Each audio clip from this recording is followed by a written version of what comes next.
प्रधानमंत्री अपने आप के ऊपर हमला कर रहे थे कि आप लोग अभी तक राम मंदिर में दर्शन करने तक नहीं गए, आप राम विरोधी हैं। ये जो धारणा है जो निचले स्तर तक उन्होंने पहुंचा दी है, क्या लगता है कि चुनाव में एक बड़ी बाधा बनेगी आपके? राम मंदिर का सबसे पहले सवाल खड़ा किसने किया? सत्ता की भूख के आगे उन्होंने सनातन धर्म की मान्यताओं को खारिज कर दिया। प्रधानमंत्री गांव देहात में जहाँ पे राम मंदिर के नाम पर एक बड़ा भारी उन्माद है, वहाँ पे इतनी तार्किक बातें या तो आप समझा नहीं पाए या उन्हें समझ नहीं आ पाई, क्योंकि अभी भी लोग कहते हैं भाई मोदी ने तो मंदिर बनवा दिया।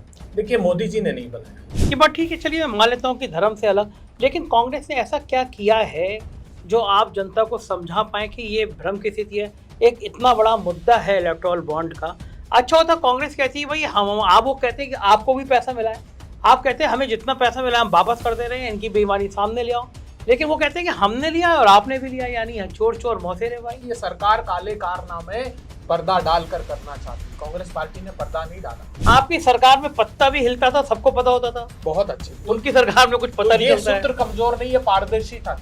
इस सरकार के कारनामों को उजागर करना है तो आप गूगल पर जाइए, हर्ष गोयनका का एनसीएलटी का ट्वीट था। अब की बार 400 पार, इस नारे से डर लगता है? देखिए, मैं 400 पार के नारे से हिल जाता हूं। हाँ, लगता है डर। नमस्कार, मैं हूं संजय शर्मा, आप देख रहे हैं 4PM न्यूज नेटवर्क। चुनाव चरम पर है, सब पार्टियां जीत का दावा कर रही हैं, सबके योद्धा मैदान में हैं। उत्तर प्रदेश एक बड़ा राज्य, देश का सबसे बड़ा राज्य है और उम्मीदें भी सबसे बड़ी हैं। भारतीय जनता पार्टी को लगता है कि वो 70 से पार किसी भी तरह चली जाए, जिससे देश में उसकी सरकार बन सके। क्योंकि कुछ राज्यों से जहां नुकसान की खबरें आ रही हैं, भारतीय जनता पार्टी चाहती है कि 10 सीटें प्लस हो उत्तर प्रदेश में। कांग्रेस और समाजवादी पार्टी का गठबंधन इस जीत की बढ़त को रोकना चाहता है। दोनों ने साथ साथ गाजियाबाद में दोनों नेताओं ने प्रेस कॉन्फ्रेंस करी, राहुल जी ने और अखिलेश ने। और उसके बाद सबकी निगाह लगी हुई है अमेठी और रायबरेली से कि क्या भाई बहन की जोड़ी यहाँ पे आएगी, और आएगी तो कुछ गुल खिलाएगी। बहुजन समाज पार्टी का जो दांव है इस बार वो किसी को समझ नहीं आ रहा, क्योंकि अभी तक वो उनके प्रत्याशी बीजेपी को भी बड़ा नुकसान करते हुए नजर आ रहे हैं। इन सबके बीच में कांग्रेस ने जिन 17 सीटों पर चुनाव लड़ने का फैसला किया है उत्तर प्रदेश में, उसकी बागडोर, उसकी मीडिया की जिम्मेदारी अपने सबसे फायर ब्रांड प्रवक्ता अभय दुबे जी को दी गई है। तो मेरा सौभाग्य आज अभय दुबे जी मेरे पास मुझसे मिलने आए, तो मुझे लगा कि इन मौके का फायदा उठाया जाए, उनसे बातचीत की जाए। तो सुनते हैं उनसे बातचीत के कुछ अंश। स्वागत है अभय जी, बहुत बहुत आपका उत्तर प्रदेश में स्वागत है। आप कम से कम आप आए। संभावनाएं, आप ये मत कहिएगा कि आप 17 की 17 जीत रहे हैं, कितनी सीटें ऐसी हैं जिन पे आपका फोकस ज्यादा है, जिसको आपको लगता है ये सीटें हम जीत ही जाएंगे? संजय जी, पहले तो मैं एक देश के सबसे मूर्धन्य पत्रकार और आज जो धारा के विपरीत बहकर अपना स्थान बनाया है, मेरा सौभाग्य है कि मैं उनके साथ इस संवाद में बैठा हूं। और 4PM देश का सबसे अग्रणी एक समाचार चैनल है और मैं शुभकामनाएं प्रेषित करता हूं कि देश में वो सर्वोच्च स्थान पर पहुंचे और इन्हीं मानकों के साथ। नहीं तो आज सत्ता के की समालोचना करना बंद कर दिया है लोगों ने, इसलिए बधाई देता हूं। एक राजनीतिक दल का उद्देश्य तो होता ही है कि हम सर्वाधिक सीटें जीतें, और इन्हीं उद्देश्यों के साथ हमने अपनी लड़ाई प्रारंभ की और एक बड़े हृदय के साथ हमने गठबंधन भी किया है, राष्ट्रव्यापी गठबंधन किया है। लोगों ने ये सवाल भी किया कि आपने 80 सीटों में से 17 ही सीटें क्यों ऑफ की? तो राहुल जी ने कल इस बात का जवाब भी दिया और हमने कहा है कि जहां हमने तय किया है, राहुल जी की मान्यता है कि जो जहां मजबूत है मुखरता से इस सरकार के खिलाफ आवाज उठाए, क्योंकि ये लड़ाई एक बड़े कैनवास पर है। ये प्रजातंत्र बचाने की लड़ाई। जब हम प्रजातंत्र बचाने की बात करते हैं तो उसका अर्थ बहुत गहरा है। आज जिस प्रकार संवैधानिक संस्थाओं का दुरुपयोग किया जा रहा है, जिस प्रकार प्रतिपक्षी नेताओं का दमन किया जा रहा है, वॉइस ऑफ डिसेंट को दबाया जा रहा है, कुचला जा रहा है, उसके तो आप खुद भी गवाह हैं। तो एक प्रतिकूल समय में हम ये लड़ाई लड़ रहे हैं और मुझे उम्मीद है कि हम भारतीय जनता पार्टी को जो वो अपेक्षा करती है उससे कम 20% पर समेट देंगे। आपका ख्याल अच्छा है, लेकिन ये उत्तर प्रदेश है जहाँ पे राम मंदिर एक बहुत बड़ा मुद्दा है, और बार बार कल भी प्रधानमंत्री अपने आप के ऊपर हमला कर रहे थे कि आप लोग अभी तक राम मंदिर में दर्शन करने तक नहीं गए, आप राम विरोधी हैं। ये जो धारणा है जो निचले स्तर तक उन्होंने पहुंचा दी है, क्या लगता है कि चुनाव में एक बड़ी बाधा बनेगी आपके? संजय जी, इस प्रश्न के लिए मैं आपको बहुत साधुवाद देता हूँ, क्योंकि मेरी हृदयगत तरीके से मैं मानता था कि इन प्रश्नों के उत्तर दिए जाने चाहिए, न सिर्फ देश के लिए, हमारे कार्यकर्ताओं के लिए। कांग्रेस पार्टी कभी भी सनातन विरोधी राजनीतिक दल नहीं रहा, न कभी तुष्टीकरण करने वाला राजनीतिक दल रहा। आप अगर देखिए तो मैं प्रारंभ करता हूं इस बात से, चूंकि आपने राम मंदिर का जिक्र किया। राम मंदिर का सबसे पहले सवाल खड़ा किसने किया? कांग्रेस ने, जब ताले खुलवाए आपने। देखिए, हमने पहले दिन से हमारी मान्यता थी कि वो अदालत में चूंकि प्रकरण है, तो इस देश की अदालत जो भी निर्णय लेगी हम उसको शिरोधार्य करेंगे। ये क्यों कहा हमने? क्योंकि भारत का संविधान जब बना, बाबा साहब भीमराव अंबेडकर, पंडित नेहरू, वल्लभ भाई पटेल, तो भगवान प्रभु श्री राम मर्यादा पुरुषोत्तम का चित्र हमने अंकित किया। वो चित्र किस बात की गवाही देता है? वो चित्र इस बात की गवाही देता है, इक्वालिटी बिफोर लॉ। भगवान ने भी जो अपना विधान बनाया है, उससे भगवान को स्वयं ऊपर नहीं रखा। मैं उदाहरण देता हूँ। शंकराचार्यों ने जब सबसे पहले प्रश्न खड़ा किया और प्रधानमंत्री जी से आग्रह किया कि मंदिर का निर्माण, अभी मंदिर का आप उद्घाटन मत कीजिए, क्यों कहा?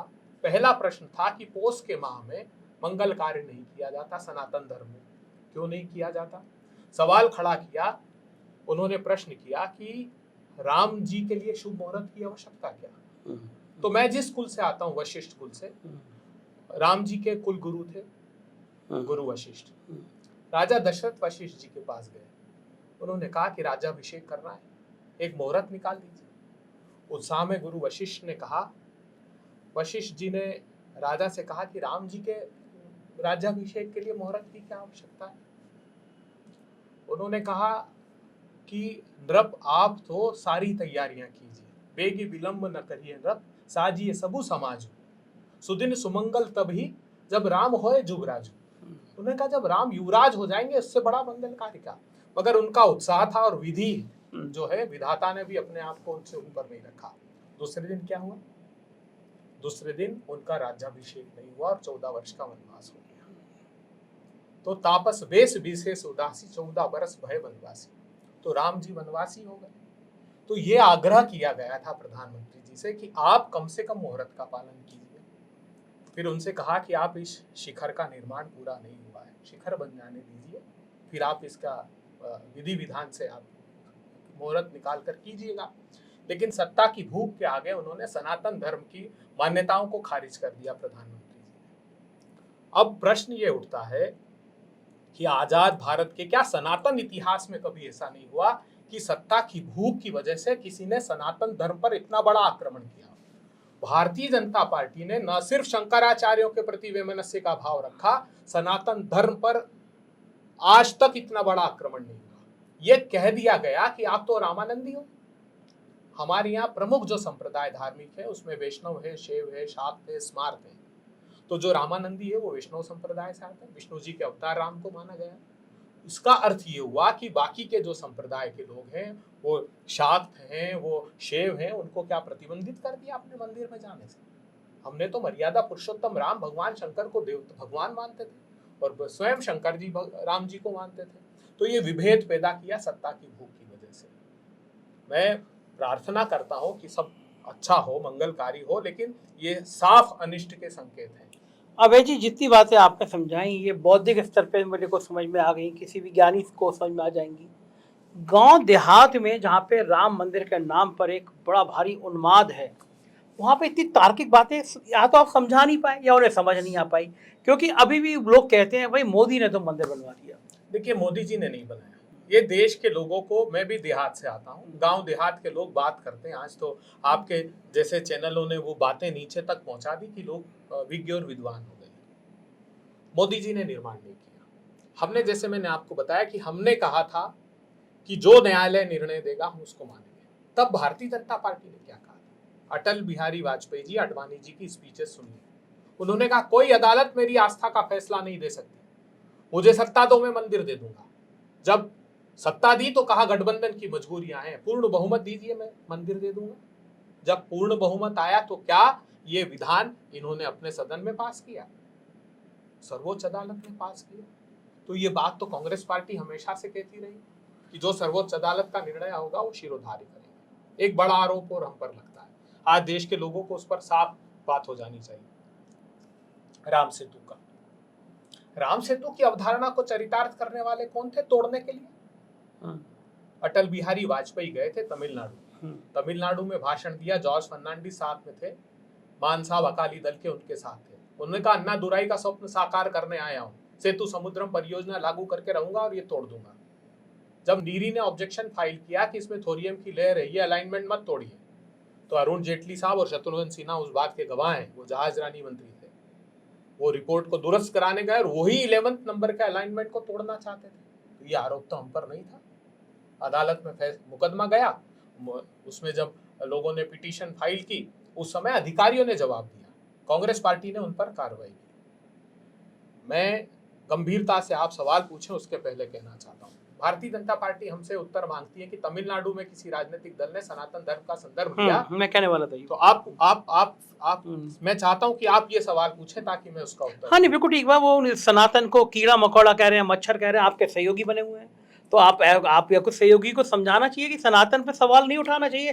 लोगों की आस्थाएं हैं, 140 करोड़ के लोगों की आस्थाएं हैं। बिल्कुल ठीक है, वेदों में कहा गया है आचारहीनम न पुनन्ति वेद, आचरणहीन को वेद भी पुनीत नहीं कर सकते।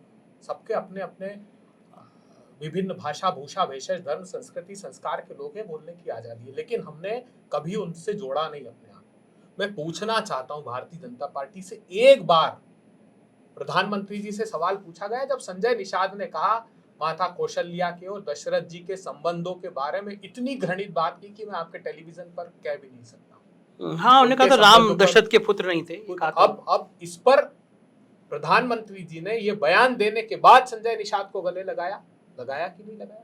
जीतन राम मांझी से आज भी इंटरव्यू कीजिए, मैं आग्रह करता हूं संजय शर्मा जी, जीतन राम मांझी का इंटरव्यू करिए, वो आपके चैनल पर आपके सामने बैठकर कहेंगे कि मैं राम जी के अस्तित्व को नहीं मानता हूं, आज भी बात पर कायम। उसके बावजूद भी गठबंधन दल की बैठक में गले लगाते हुआ उनसे सवाल नहीं पूछा जाएगा। सवाल अगर तमिलनाडु में किसी ने कहा है तो आप राहुल गांधी से पूछोगे। ये बात बिल्कुल जस्टिफाइड नहीं है।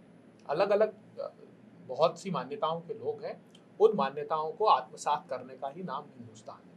ये बात ठीक है, चलिए मान्यताओं की धर्म से अलग, लेकिन कांग्रेस ने ऐसा क्या किया है जो आप जनता को समझा पाए कि ये भ्रम की स्थिति है? एक इतना बड़ा मुद्दा है इलेक्टोरल बॉन्ड का।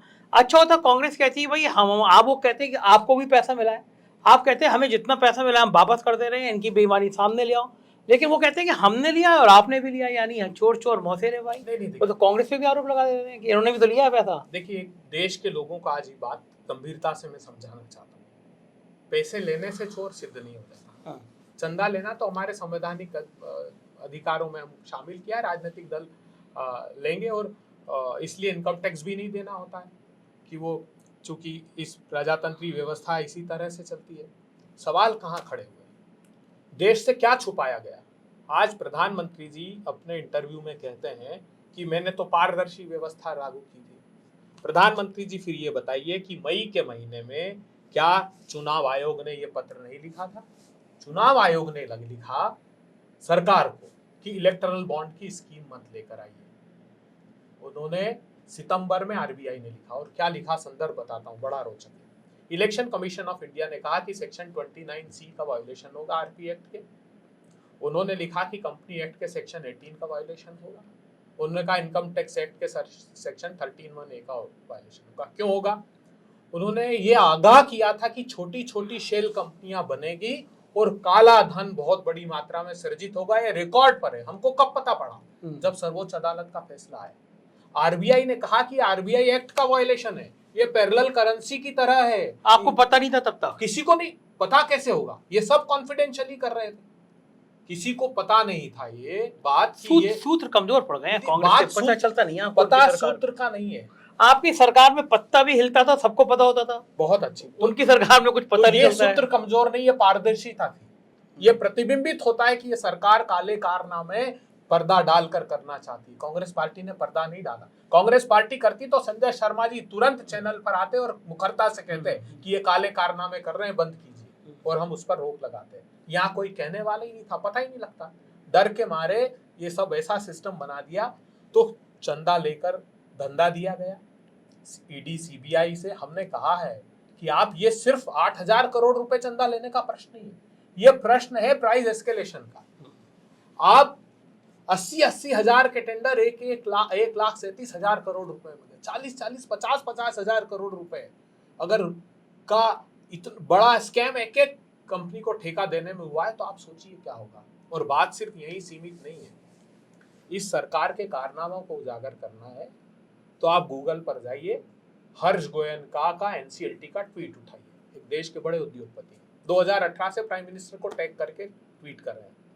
एनसीएलटी में क्या कर रहे हैं, जो कंपनियां 10-10 हजार करोड़ की है उनका रेजोल्यूशन कराते हैं। तो वो कह रहा है कि साहब हेयर कट, एक बैंकिंग में टर्म चलती है, हम बाल कटाने जाते हैं तो हम कहते हैं कि थोड़े से बाल काट दीजिएगा, गंजा करने को नहीं कहते हैं। वो ये कह रहे हैं कि जो 2-3% का हेयर कट बैंक में होता था कि 100 रुपए का लोन है तो 2 रुपए माफ कर देती थी, अब वो कह रहे हैं 2 रुपए जमा कर दो, 98 माफ कर दे रहे हैं।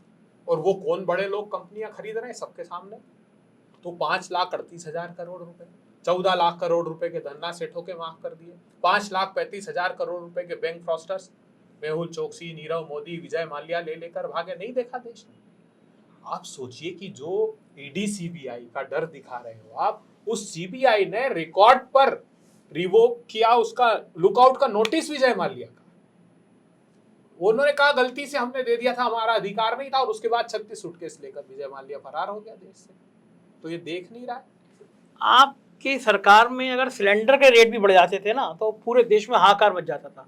अब आपने एक सांस में इतने भ्रष्टाचार गिना दिए, लेकिन सड़क, लोहिया जी ने कहते थे ना कि अगर सड़क सूनी हो जाएगी तो संसद आवारा हो जाएगी।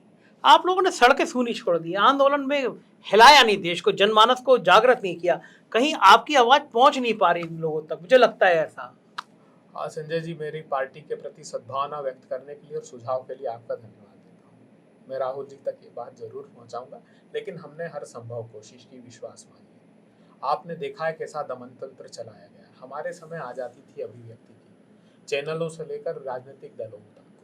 अब इतनी कार्रवाइयां की जा रही है, इतनी जगह प्रतिबंध लगाए जा रहे हैं कि वो अगर करते भी हैं, हम देश भर में व्यापक आंदोलन कर दें तो 2 चैनल नहीं, 1-2 ही चैनल आपके जैसे हैं जो मुखरता से बता देते हैं। तो परसेप्शन ये बनता है कांग्रेस पार्टी नहीं कर रही या राजनीतिक दल आंदोलन नहीं कर रहे हैं। आंदोलन तो कर रहे हैं लेकिन दिखाई नहीं जा रहे। इसका क्या रास्ता है? अब मान लीजिए वो तो नहीं दिखाएंगे, मीडिया, एक गोदी मीडिया शब्द चलन में आई गया, नहीं दिखाएंगे, वो तो मालिक उनके किस तरह से कंप्रोमाइज है, मालिक ही जयकारा लगा रहे हैं साहब का। तो आपके पास सेकंड ऑप्शन क्या है, क्या करेंगे आप? देखिए, मैं एक नेचर को थोड़ा सा पढ़ने की आदत थी, चूंकि being student of science, MSc laser physics में किया, तो एक होम्योस्टेटिक मैकेनिज्म होता था।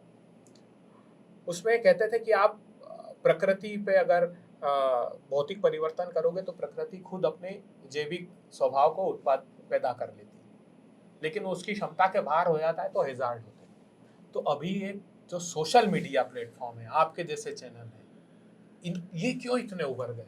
क्योंकि लोग चाहते हैं पूरी शिद्दत से कि यह मुखरता की जो आवाज़ है, जो डिसेंट की आवाज़ है, वो लोगों के सामने आए। और मुझे प्रसन्नता है कि उस सोशल मीडिया पर लोग ये बात कहने लगे, आप जैसे निर्भीक लोग ये बात करने लगे, दृढ़ता से, निडरता से। वो उम्मीद एक हमारी शेष बची है। ये नहीं होगा तो फिर हेजार्ड होगा। हम इसीलिए कह रहे हैं कि 24 का चुनाव निर्णायक है, नहीं तो प्रजातंत्र समाप्त हो जाएगा। वो जो है, आप बढ़िया बात कह रहे हैं, सोशल प्लेटफॉर्म पे चिट्ठी जाती है भारत सरकार की तरफ से यूट्यूब को कि बोलता हिंदुस्तान चैनल है और ये आईटी एक्ट की धारा का उल्लंघन कर रहा है। यूट्यूब लिखता है उसको कि आपने, भारत सरकार ने लेटर आया कि आप आईटी एक्ट का उल्लंघन कर रहे हैं, और क्या लिखा है हम आपको बता नहीं पाएंगे, कॉन्फिडेंशियल, और आपका चैनल बंद कर दिया जाता है। तो आप जिन सोशल मीडिया प्लेटफॉर्म पर अपनी बात कहने की हिम्मत करें, मैं हूँ या कोई हूँ, एक चिट्ठी जानी है भारत सरकार की तरफ से। मैंने एक चाइना पे रिपोर्ट बनाई थी, मैं लद्दाख गया था, मैं उन इलाकों में गया था जहाँ पे कब्जे वाली चीज़ें खुद देखा था, मैंने एक रिपोर्ट बनाई थी। अनुराग ठाकुर जी ने चिट्ठी ली थी यूट्यूब को कि साहब देशद्रोही टाइप का चैनल है 4 PM। वो तो अच्छा हुआ बंद नहीं किया यूट्यूब ने, सिर्फ हमसे पूछा, हमने सब रिकॉर्ड भेजा। लेकिन एक चिट्ठी ऐसी भी जा सकती है, मैं या मेरे जैसे और साथी भी। लेकिन सवाल ये है कि विपक्ष इस आवाज को बचाए रखने के लिए, ये चैनल बंद हुआ क्यों नहीं सड़कों पे, क्योंकि डेमोक्रेसी बचेगी तभी आपकी आवाज बचेगी या देश बचेगा। ऐसे लोगों के संग कांग्रेस मजबूती के साथ सड़क पे उतरने का प्लान क्यों नहीं करती? कम से कम संजय शर्मा जी के लिए तो कह सकता हूं कि उनके लिए दृढ़ता से आधी रात को भी राहुल गांधी मैदान में आने को तैयार है, और उन्होंने इस बात को प्रदर्शित किया है पूरी शिद्दत से।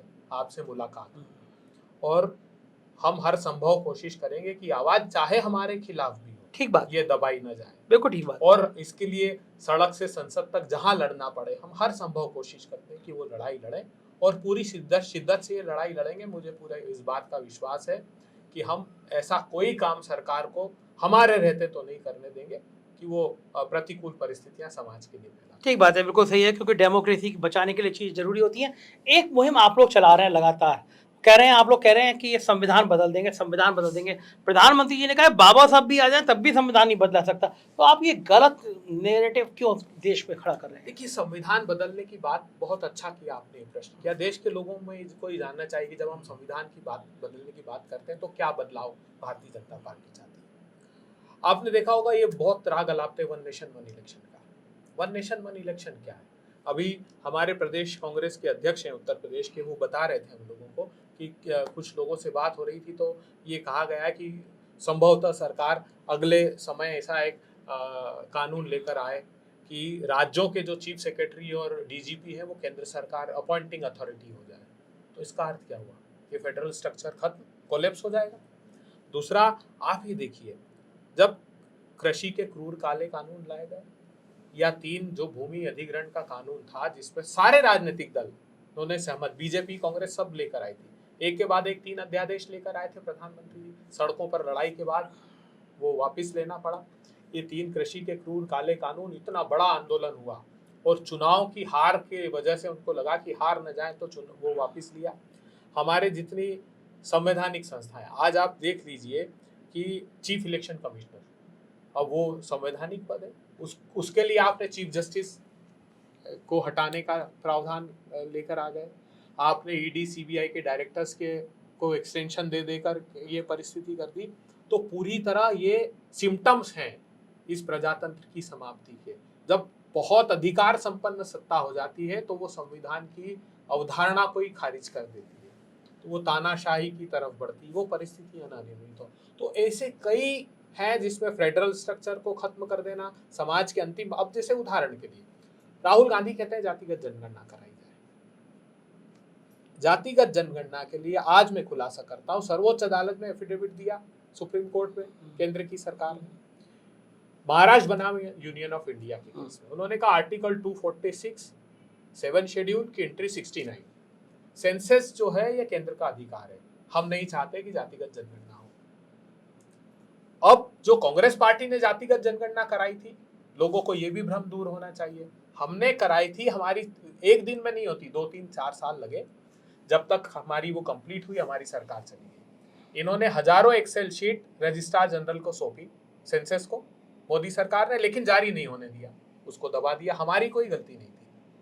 आज जो राज्य जातिगत जनगणना करा रहे हैं, मैं आपके चैनल के माध्यम से खुलासा करना चाहता हूँ, वो जनगणना नहीं है, अधिकार ही नहीं है, वो सर्वेक्षण मात्र है, उसकी संवैधानिक महत्ता नहीं है।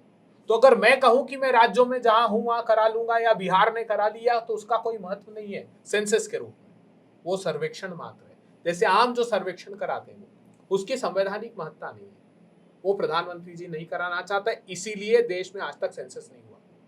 कोविड के बाद विश्व का एक भी ऐसा देश नहीं जिसने सेंसस नहीं कराई हो, सबने करा ली। आपने नहीं कराई क्योंकि आपको पता था कि आपको कास्ट सेंसस का दबाव आएगा, तो आप नहीं चाहते थे कि चुनाव तक हो। उसका परिणाम है कि आप जो विमेन्स रिजर्वेशन बिल है वो भी डिलिमिटेशन के बाद 29 के बाद की बात कर रहे हैं। तो ये सारी चीजें पारदर्शिता से लोगों के सामने आनी चाहिए, और हम जब तक हमारा राजनीतिक दल है, हमारी इच्छा शक्ति है, हम संविधान में बदलाव नहीं। चलिए, आखिरी सवाल, अब की बार 400 पार, इस नारे से डर लगता है? और दूसरा इसी के साथ, इंडिया अलायंस कितनी सीटें तक ले आएगा, ईमानदारी से बताइएगा। देखिए, मैं 400 पार के नारे से हिल जाता हूँ। हाँ, लगता है डर, क्यों लगता है बताओ? ऐसा ना हो कि ये लोग पेट्रोल डीजल 400 के पार कर दें, ऐसा ना हो कि ये दाल तेल 400 के पार कर दें, कोई भरोसा नहीं है।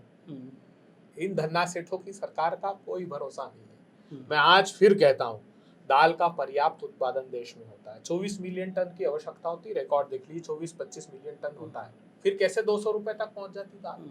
कौन बड़े व्यापारी हैं जो इस खेल में कूदे, बताइए। तेल, प्रधानमंत्री का भाषण याद है मुझे लाल किले की प्राचीर से, कि ऑयल सीड्स का उत्पादन अच्छा करना, मैं एडिबल ऑयल इंपोर्ट ज्यादा नहीं करना चाहता हूँ। आज कितना कर लिया बताइए? 30 से 40% बढ़ा लिया, जबकि 30 से 35% ऑयल सीड का प्रोडक्शन किसान ने बढ़ा दिया। ठीक बात। तो ये बड़े व्यापारियों का खेल चल रहा है, ये अंतिम पंक्ति में खड़े हुए लोगों की सरकार नहीं है, मुट्ठी भर धन्ना सेठों की सरकार है। उनसे छीन कर राहुल गांधी चाहते हैं कि जिनकी सत्ता है उनको सौंप दी जाए अंतिम पंक्ति में खड़े हुए लोग। तो मैं आखिरी बात कहना चाहता हूं कि मैं हिमालय की थाह पाना चाहता हूँ, भुजाओं की थाह पाना चाहता हूँ, हिमालय को उठाना चाहता हूँ, ग्रहों को खींच लाना चाहता हूँ, हथेली पर नचाना चाहता हूँ। समय की शूरता साकार हूँ मैं, महामार्तंड का अवतार हूँ मैं। हमारी संकल्पना साकार होगी, हम राहुल जी की जय जयकार होगी। चले संघर्ष आठोयाम तुमसे, वो करेंगे अंत तक संग्राम तुमसे। हम अंत तक लड़ेंगे और आपकी सत्ता आपसे छीनकर जब तक समाज की अंतिम पंक्ति में नहीं सौंप देते तब तक हम आराम नहीं। तो बहुत शुक्रिया अभय द्विवेदी जी इतनी प्यारी बातचीत करने के लिए। ये तो अभय द्विवेदी जी बता रहे थे कि अब की बार 400 पार नारे का सच क्या है, और साथ ही बता रहे थे कि राम राज की संकल्पना को किस तरह कांग्रेस निभा सकती है और धर्म का मतलब क्या है। मुझको यकीन है ये चर्चा आपको पसंद आई होगी। मुझे आपकी राय का इंतजार रहेगा। चैनल को ज्वाइन कीजिएगा, सब्सक्राइब करिएगा और अपनी राय से जरूर अवगत कराइएगा। शुक्रिया, थैंक यू।